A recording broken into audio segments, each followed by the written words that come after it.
maleng e pagara bien matung yanding Kap. hoyu mobudiaro ka bai jabinyani kumana jam de chulde mankum e pagara bien matung yanding morinya deng lila yo amwana dilom jitwinden wa morinya toyo mobiora dinom jitwinden halo wo jikilamar ga kunyan jama diet wen chela wuli jawre balo kwar chawro e magon ko nun mun je Ajowo. mora janga guda lwele le adilom je bai twinda an mor ma dum go ho piet ba kwenda yo pindela benda wen do ni man dang wer ma nywan pero kur mo ni dag jok ko biori nyodu godi jaburu yin wir helu ni magon wa madingi jano Kata gornya. ba yo to gon wa Kata gornya luak.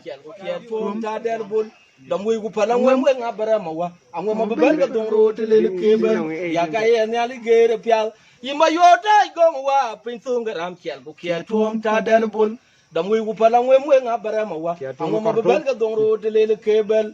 ho bil dio di wa cha jala yuwan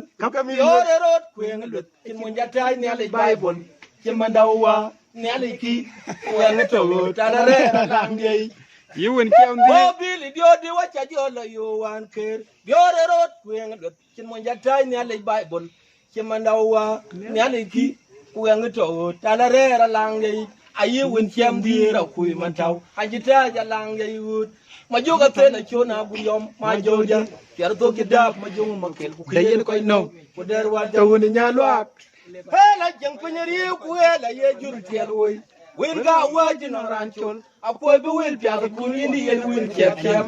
Lui lo rai.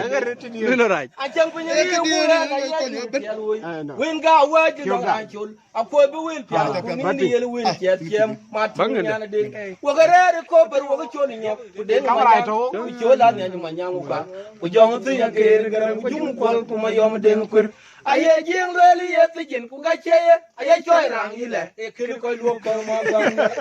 ya le wa ya ba wini nyok ka kini de ti ko ro to ko le le sar ba wini ma ya pinyara ba longa jinu da pe do do ka we cha ti bi pan chi le dio bang aye moy loy to ku jemale wena wa ba ta murgap a chi bi nyaw te jeli Mara. Mara murgap. Legend. Legend. Matul. gane bijim den bijim da pane na ran kai dina joki debe mane ding ba jo tawo dine pane no e lu ya ma ti mom ga ko tu wara mom ga ko rai ma ti